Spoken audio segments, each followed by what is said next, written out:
Vamos então, queridos irmãos, agora iniciarmos o estudo de hoje do Livro dos Espíritos, parte 4ª, capítulo 2, das penas e gozos futuros, não é?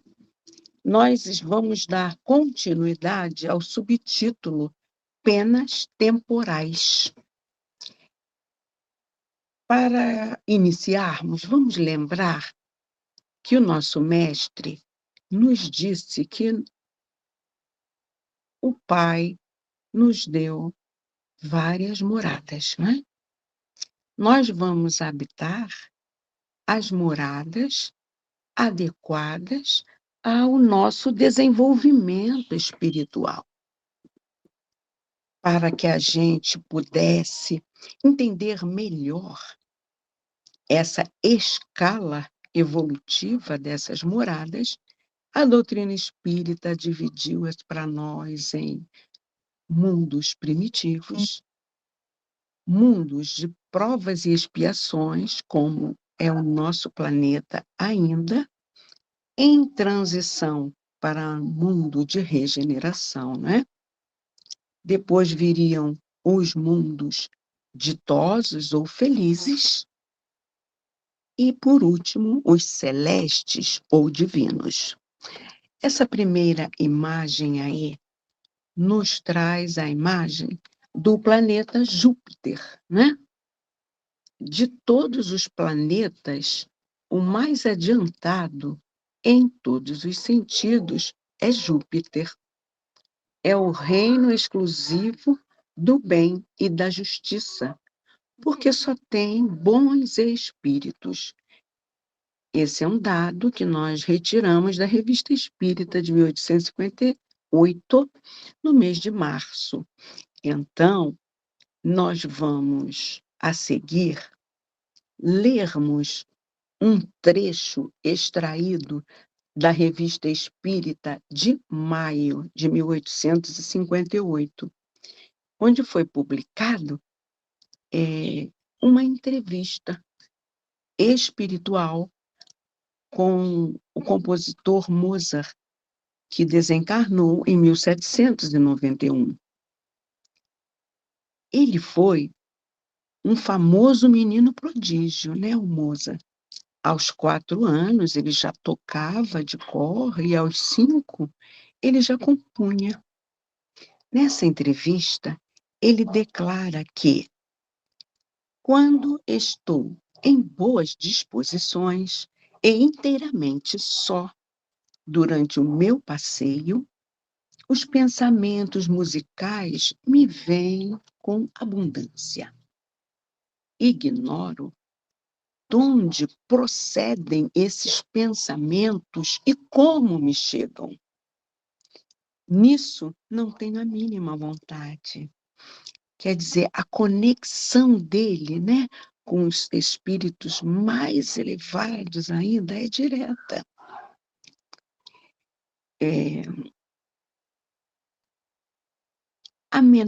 Nisso não tenho a mínima vontade, a menor intervenção. Aí a revista esclarece. Ele é habitante de Júpiter.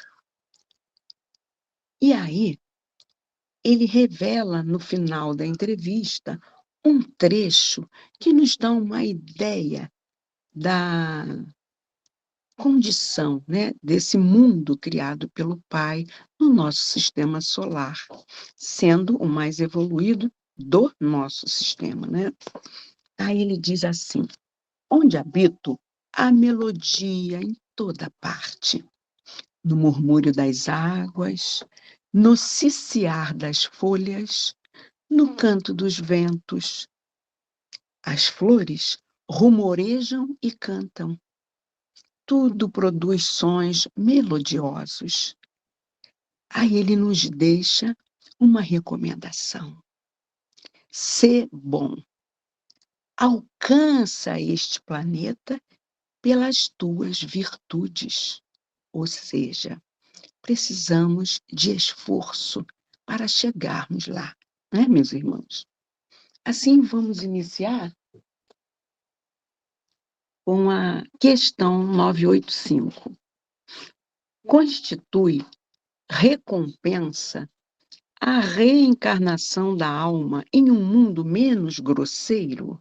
Kardec pergunta e a espiritualidade responde: é a consequência de sua depuração, porquanto, à medida que se vão depurando, os espíritos passam a encarnar em mundos cada vez mais perfeitos, até que se tenham despojado totalmente da matéria e lavado de todas as impurezas, para eternamente gozarem da felicidade dos espíritos puros no seio de Deus.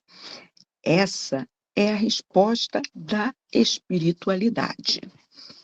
Portanto, meus irmãos, nós devemos nos esforçar diariamente, não é? Pela conquista da nossa evolução espiritual, buscando harmonizar as nossas duas asas, a da sabedoria, intelecto, não é? Com a asa do amor, das conquistas morais. Santo Agostinho nos ensinou, né, como palmilhar essa conquista, fazendo diariamente, no término do dia, ao se recolher, uma retrospectiva dos atos praticados, onde poderia ter falhado, ou onde deixou de fazer aquilo que poderia ter feito, para que, assim, a cada dia mais à frente, nos aprimoramos mais. Foi um maravilhoso ensinamento que ele nos deixou na questão 919 do Livro dos Espíritos, porque assim estaremos nos depurando para encarnarmos em mundos cada vez mais perfeitos. Então, nessa perseverança na prática do bem e do amor, depuraremos, sutilizaremos o nosso perispírito. Ele se tornará leve, porque estará desemantado de energias pesadas. E aí nós teremos condição de ascender a mundos felizes e até a condição de espíritos puros.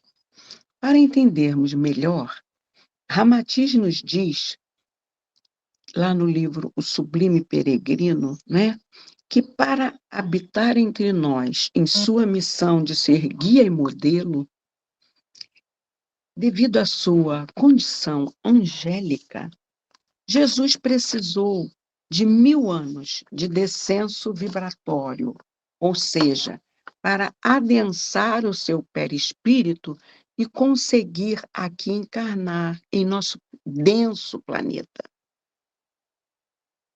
Se já fosse um arcanjo, ele não teria condição de fazer esse descenso vibratório. Mas hoje, certamente, o nosso mestre já é um arcanjo, não é? E aí Kardec faz a sua consideração, não é, sobre essa resposta dada pela espiritualidade. Nos mundos onde a existência é menos material do que neste, menos grosseiras são as necessidades e menos agudos os sofrimentos físicos. Lá, os homens desconhecem as paixões mais, que, nos mundos inferiores, os fazem inimigos uns dos outros. Nenhum motivo tendo de ódio ou de ciúme, eles vivem em paz, porque praticam a lei de justiça, amor e caridade. Não conhecem os aborrecimentos e cuidados que nascem da inveja, do orgulho e do egoísmo, causas do tormento da nossa existência terrestre. E aí Kardec nos faz referência de duas questões do Livro dos Espíritos, a 172 e a 182. Então, a gente vai entender, não é, que para aprofundar essas explicações de Kardec, não é?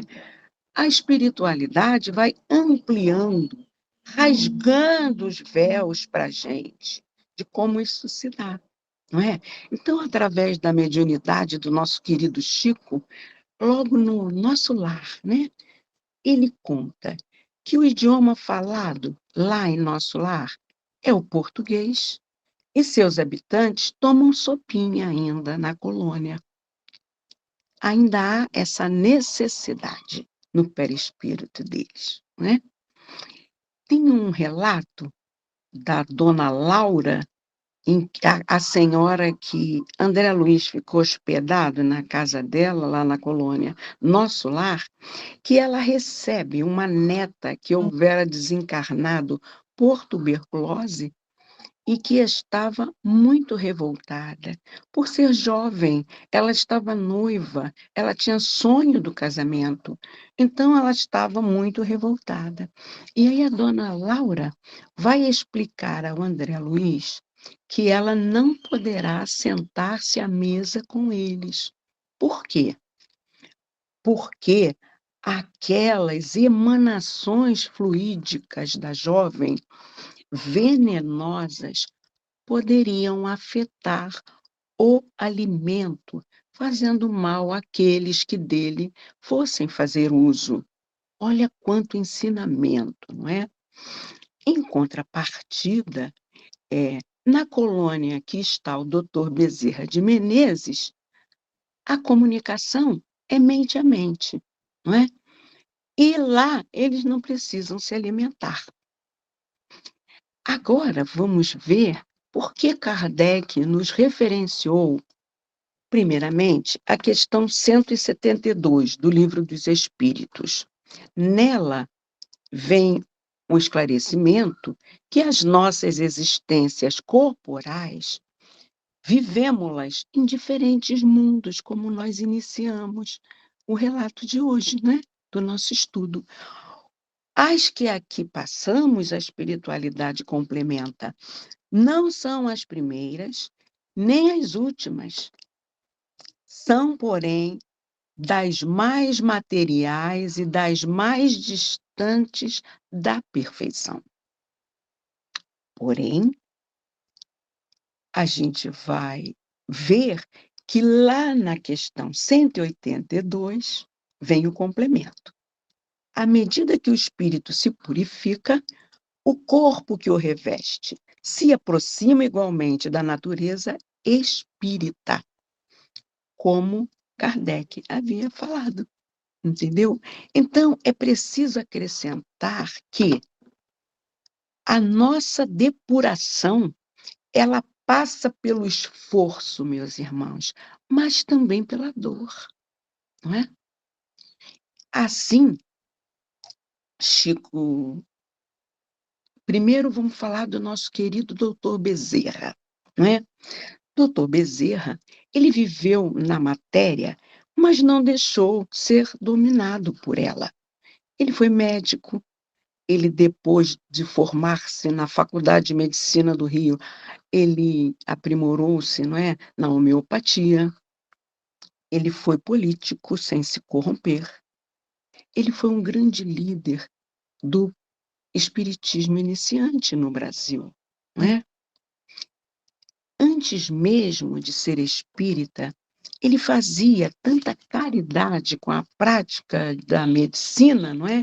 Que já havia ganhado a alcunha de médico dos pobres, entendeu? Então,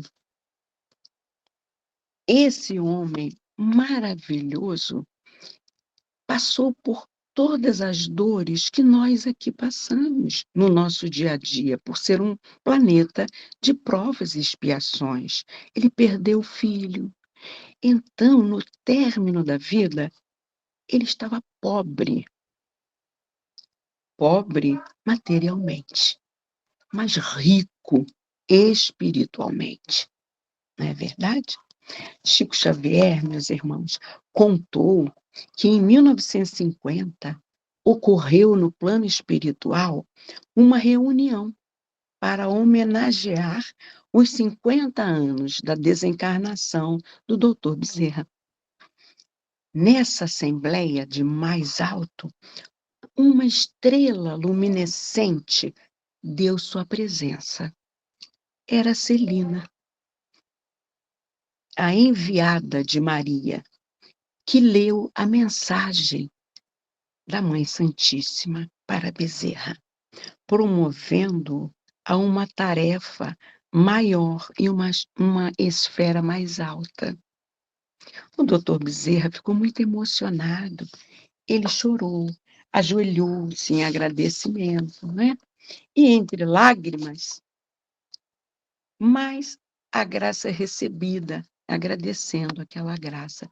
Mas ele suplica a Mãe Santíssima, por intermédio da Celina, para ficar no seu humilde posto, ajudando a terra, a fim de ser útil a tantos que davam a ele prova de estima aqui no nosso planeta.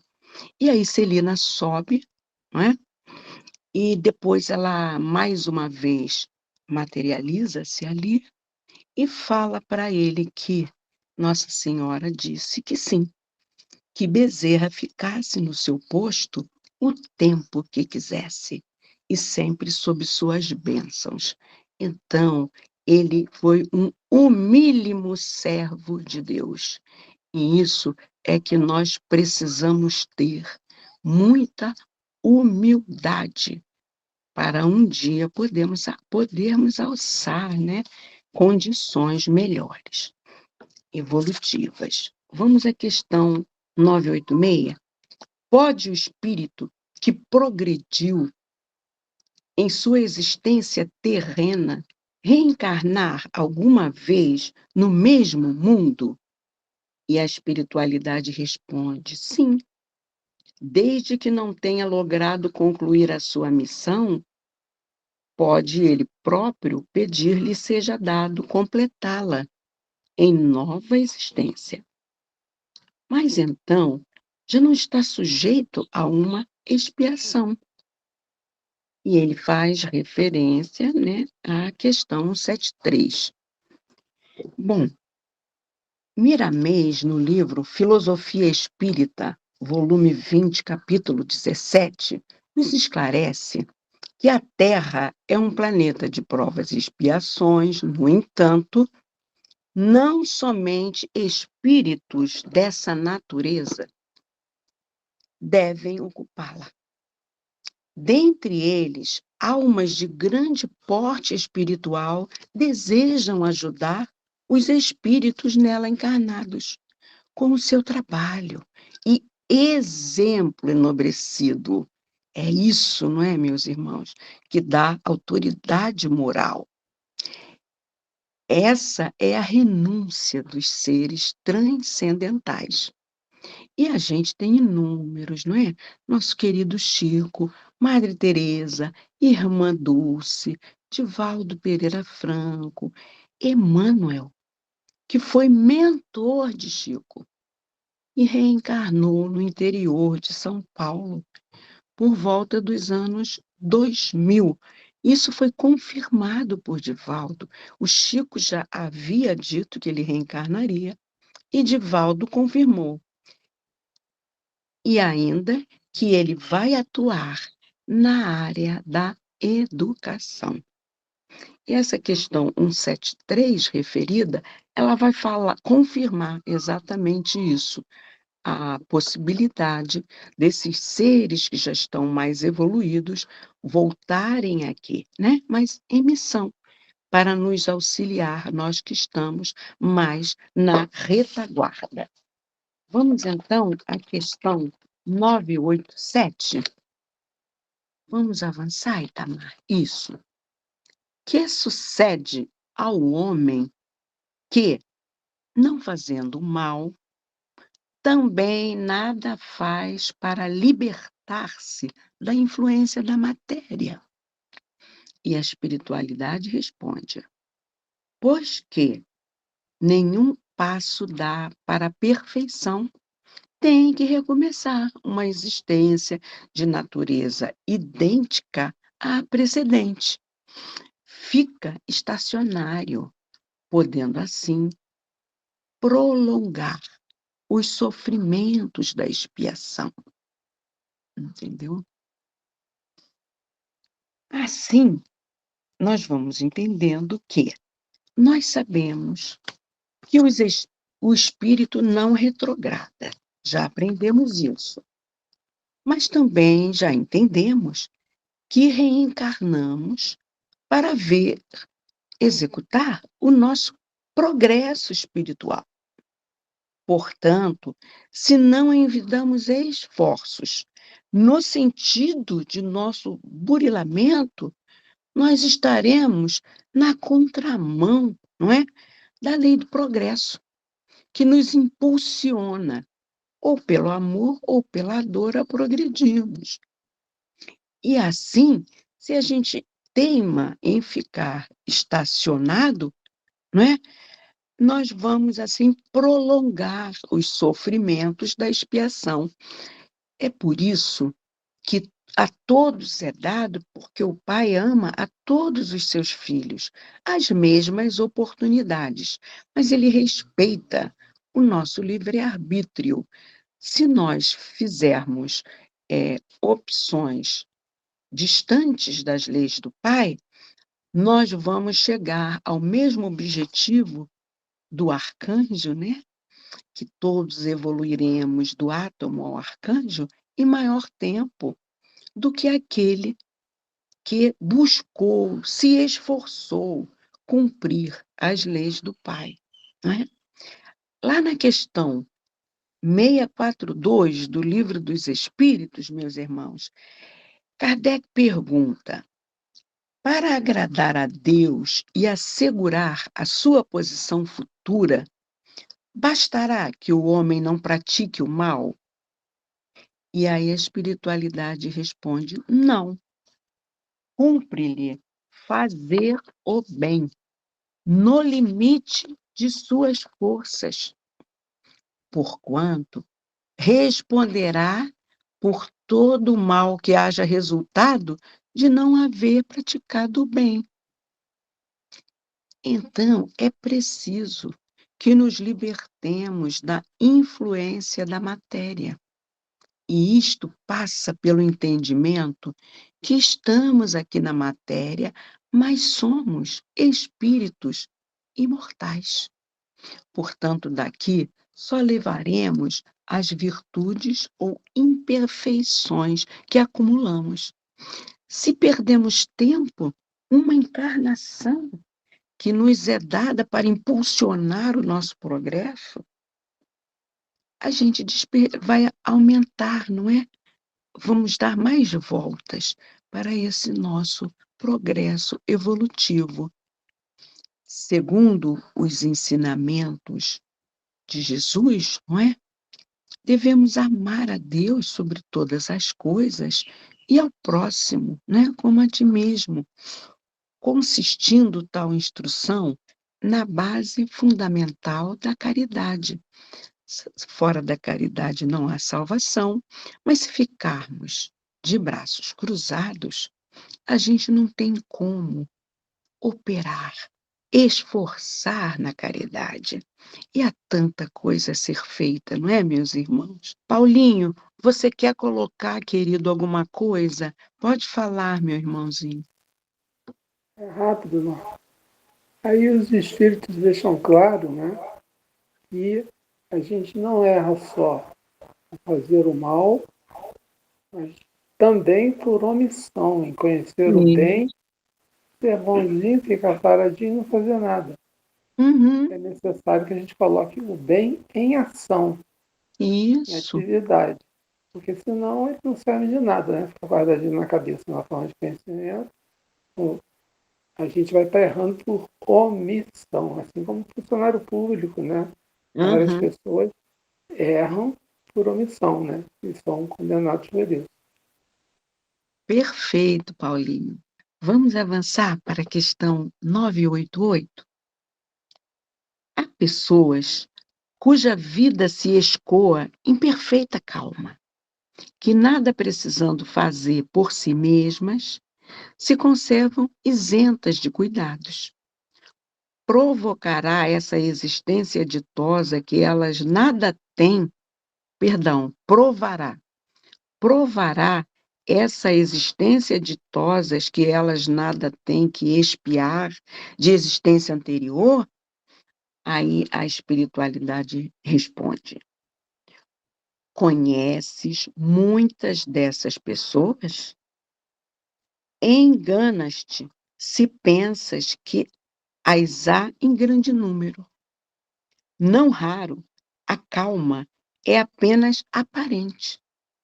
Talvez elas tenham escolhido tal existência, mas quando a deixam, percebem que não lhes serviu para progredirem.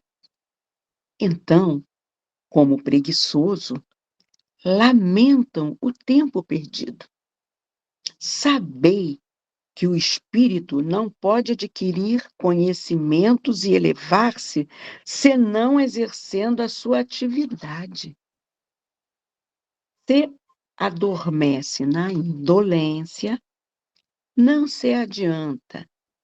Assemelha-se a um que, segundo os vossos usos, precisa trabalhar e que vai passear ou deitar-se com a intenção de nada fazer. Sabei também que cada um terá que dar contas da inutilidade voluntária da sua existência. Inutilidade sempre fatal à felicidade futura. Para cada um, o total dessa felicidade futura corresponde à soma do bem que tenha feito, estando o da infelicidade na proporção do mal que haja praticado e daqueles a quem haja desgraçado. Então, a gente vai, primeiro, né, chamar a atenção. O que é a indolência, não é?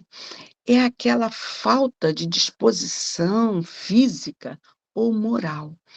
A preguiça, né, que deixa tomar conta alguns de nós. Bom, o ser que passa a existência na indolência, ele deixa de cumprir a lei do trabalho, que o impulsionaria ao progresso.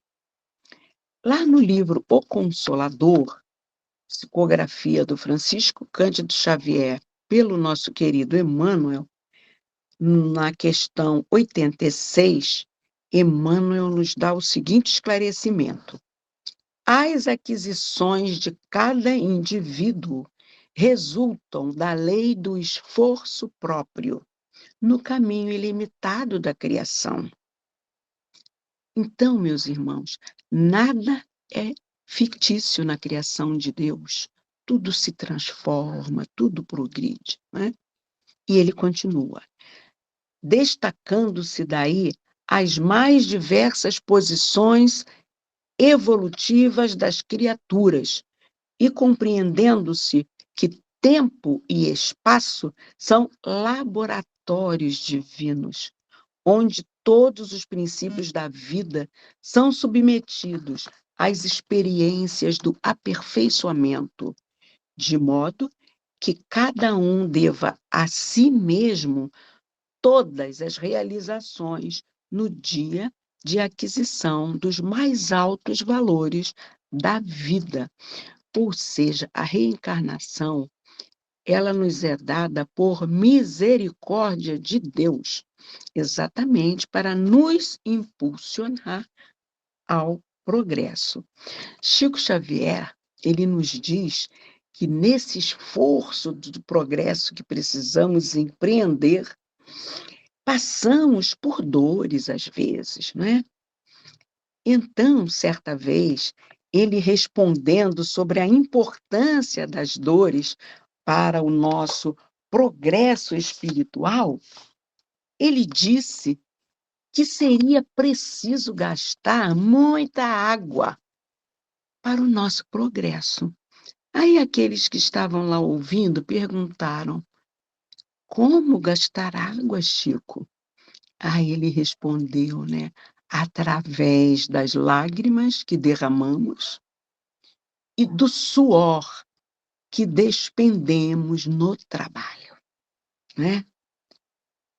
Entretanto, não devemos julgar, meus irmãos, os nossos semelhantes, né? Sejam eles encarnados ou desencarnados. Então, vamos ver o que Miramês nos explica a respeito desse não julgamento, não é? Ele vai esclarecer lá no capítulo 20, capítulo 19,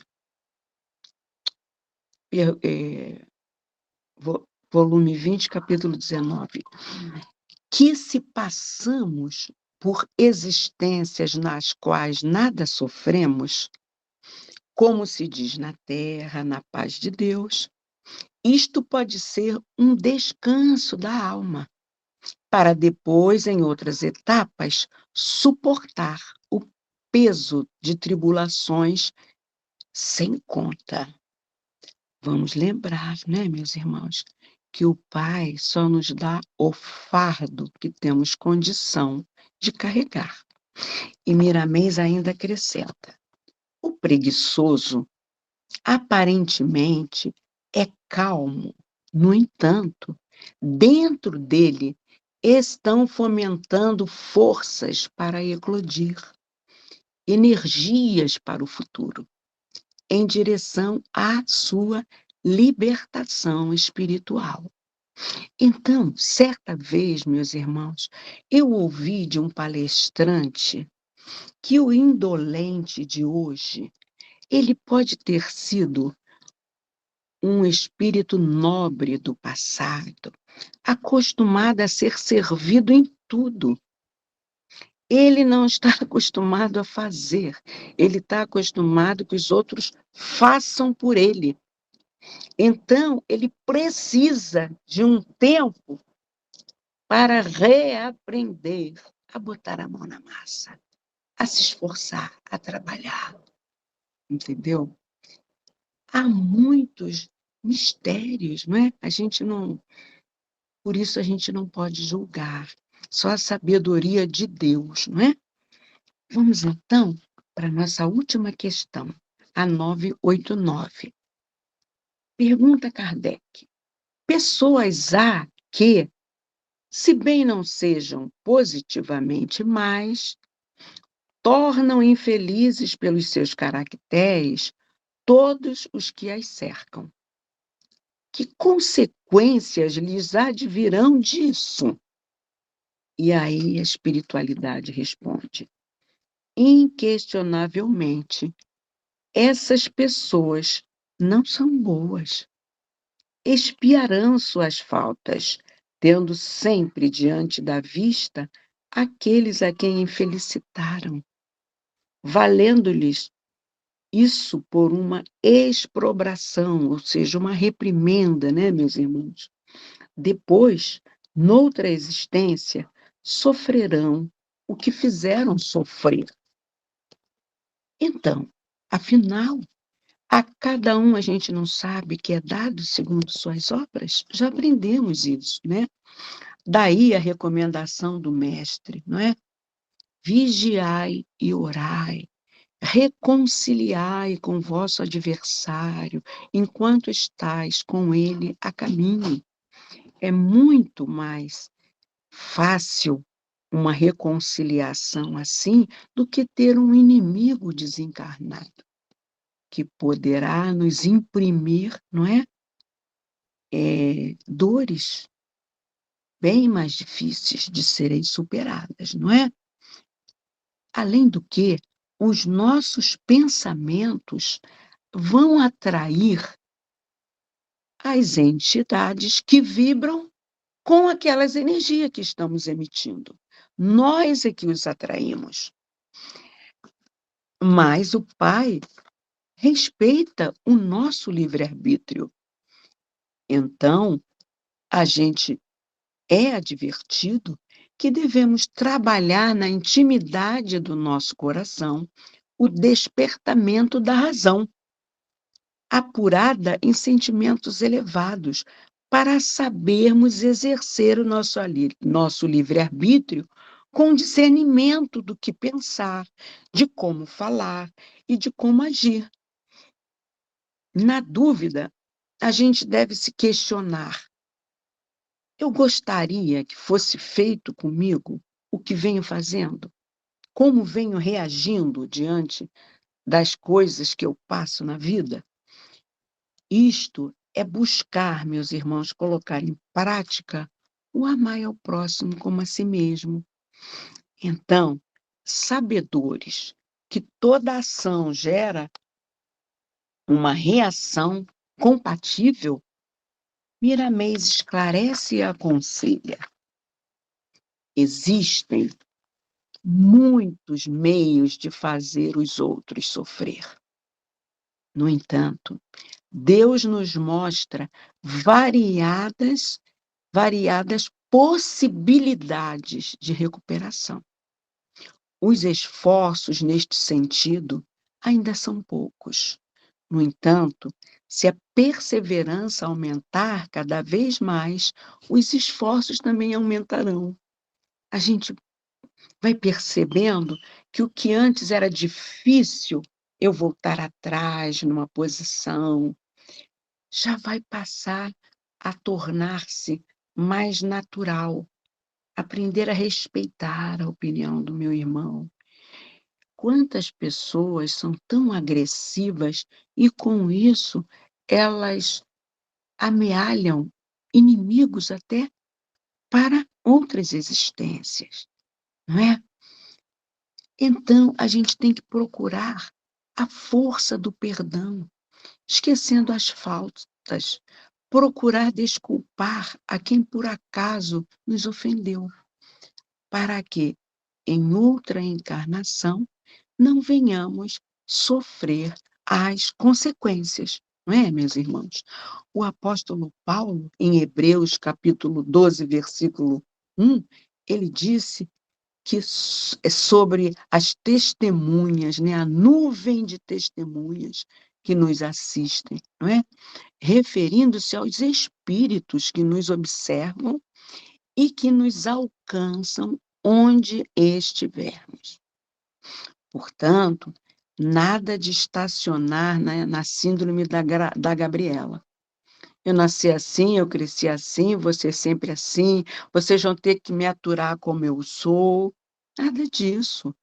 Busquemos superar sentimentos como inveja, ciúme, cobiça, egoísmo, né, meus irmãos? Então, assim nós estaremos, primeiramente, ajudando a nós mesmos.